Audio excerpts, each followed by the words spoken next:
Hey everybody, welcome back to my channel.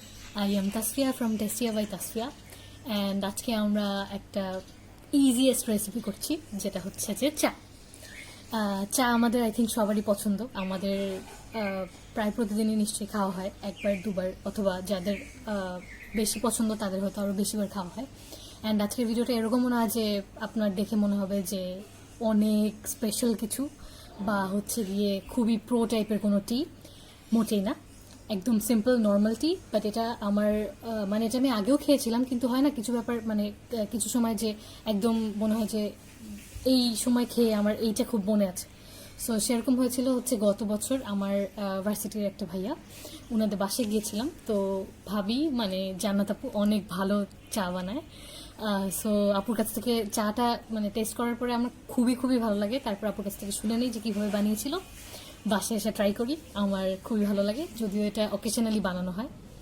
আর এটা বানাতে সময় লাগে প্রায় 30 মিনিটসের মতো। মানে পুরোটা ডিপেন্ড করছে যে অনেকক্ষণ জাল দেওয়া আর হচ্ছে অনেক বেশি সময় নিয়ে বানানো, সেটাই।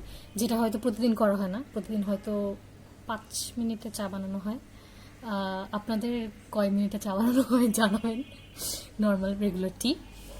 অলসো আমার পার্সোনাল ফেভারিট হচ্ছে র টি অর কফি। মানে দুধ চাটা আমার সেরকম পছন্দ না। কোথায় যেন পড়েছিলাম যে দুধ চাটা, আচ্ছা ফ্যান বন্ধ, সো ঘেমে যাচ্ছে, যাই হোক। সো কোথায় যেন পড়েছিলাম যে দুধ চা অনেক হার্মফুল শরীরের জন্য। আমি নট সো শিওর এটা সত্যি কিনা, সো ডু নট ট্রাস্ট ইট, যেহেতু এখানে কোনো সোর্স দিতে পারছি না। বাট এই টিটা রেগুলার এভরিডে আপনি হয়তো খেতে পারবেন না, বাট আম প্রিটি শিওর এটা আপনার ট্রাই করার পরে খুবই ভালো লাগবে। বিকজ বাসা সবাইকে যাদেরকেই বানিয়ে খাইয়েছি তারা সবাই বলেছে যে খুব ভালো। আই হোপ এটা খুশি করার জন্য বলেনি, আসলে ভালো ছিল। আপনি আজকেই বানিয়ে ট্রাই করতে পারেন, এই জন্য আজকে জলদি জলদি ভিডিওটা দিয়ে দিচ্ছি যাতে সবাই আজকের মধ্যে ট্রাই করে বানাতে পারেন। So let's get into the video.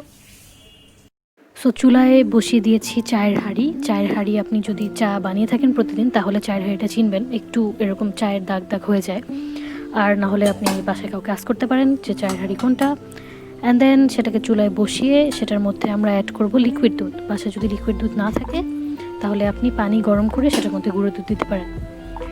So সেক্ষেত্রে পানিটা ভালো মতো জাল করে নিতে হবে। আমি 1 চামচ দিয়ে দেখলাম যে চামচ দিয়ে নেওয়াটা সম্ভব হবে না, সো আমি হাঁড়িটাকেই ঢেলে দিয়েছি। এবারে আর লাইটসের প্রবলেম ছিল একটু, সরি ফর দ্যাট। সো এবারে আমরা এটাকে চুলা জ্বালিয়ে দিয়ে অল্প একটু পানি অ্যাড করে দিচ্ছি। আর এখানে আমি মোটেই দেখাচ্ছি না যে এটা আমার আরএফএল চুলা, এখানে আসলে এক হাতে ধরেছিলাম, এর জন্য আসলে এই অবস্থা।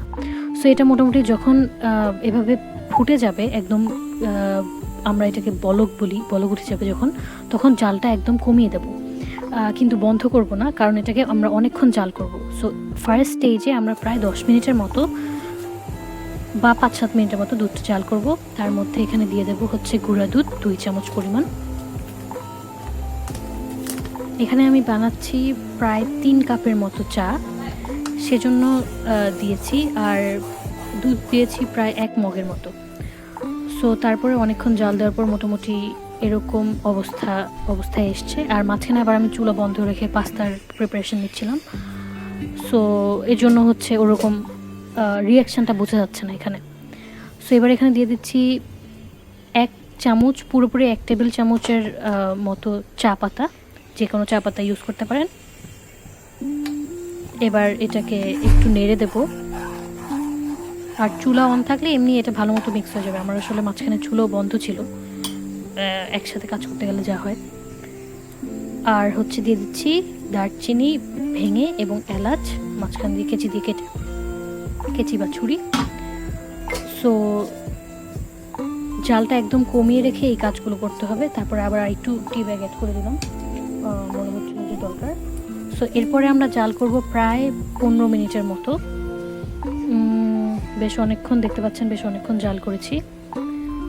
আর আরেকটা দেখাই, পাশের চুলোয় যা প্রিপারেশন নিচ্ছিলাম সেটা হচ্ছে যে পাস্তার রেসিপিটা আমি ডিসক্রিপশন বক্সে দিয়ে দেবো, যদি আপনার দরকার হয় আপনি চেক করতে পারেন। এটা একদমই দেশি স্টাইলের পাস্তা। অ্যান্ড এটাতে জাস্ট ঘি দিয়ে আমি বানিয়েছিলাম তেলের জায়গায়, সো ইগনোরিং দ্যাট। এখানে আরও 2-3 মিনিট জাল করার পরে দেখতে অনেকটা এরকম হবে। তারপর আমি ছেঁকে নিচ্ছি। ছাকার সময় do not lose your patience because অনেক সময় লাগতে পারে, but it's can turn amazing. So অবশ্যই আজকেই বানাবেন এবং পরিবারের সকলের সাথে খাবেন। আমার মনে হয় খুবই ভালো লাগবে। And let me know how was it. Also follow my page on Facebook. Thanks for watching. Don't forget to put a like, comment and share, and most importantly please subscribe to my channel for more videos and click the bell icon যেটা আমি আগে বলতাম না। I hope আজকে থেকে বলবো যে click the bell icon to get all the updates because hopefully আমি weekly 3টা করে ভিডিও দেওয়ার চেষ্টা করব, বাট চেষ্টা। অ্যান্ড অবশ্যই চাটা বানিয়ে দেখবেন। আই থিঙ্ক খুব ভালো লাগবে। বাসা সবাইকে বানিয়ে খাওয়াতে পারেন। আই থিঙ্ক সবারই ভালো লাগবে। আর চিনি তো পরিমাণ মতো অ্যাড করে নেবেন, মানে আপনার চিনি যদি যতটা দরকার। আব্বু যেহেতু চিনি খায় না সেহেতু আব্বু আম্মুরটায় চিনি দেয়নি, আমাদেরটায় চিনি অ্যাড করে খেয়েছিলাম। আর যদি বাসায় কোনো মাটির কাপ থাকে তাহলে সেটাতে সার্ভ করতে পারেন, সেক্ষেত্রে টেস্টটা একদমই ডিফারেন্ট লাগবে। আমার বাসায় ছিল কিন্তু সেটা খোঁজার ধৈর্য একদমই ছিল না। পাস্তার রেসিপির ভিডিও লিঙ্কটা আমি দিয়ে দিচ্ছি। এটা অ্যাকচুয়ালি পাস্তা না, ম্যাকারনি। পাস্তাটা আর একটু বেটার হয়। আর পাস্তার ভিডিওটার তো দিয়ে দিচ্ছি। অ্যান্ড আপনি যদি অন্য কোনো কী টাইপের ভিডিও দেখতে চান সেটা আমাকে জানাতে পারেন। আমার বেশ কিছু আইডিয়াস আছে, হোপফুলি সেগুলো আস্তে আস্তে করতে পারবো if you support and if you share my videos, if you like, keep liking, keep watching, that would be a lot to me. Thanks for watching.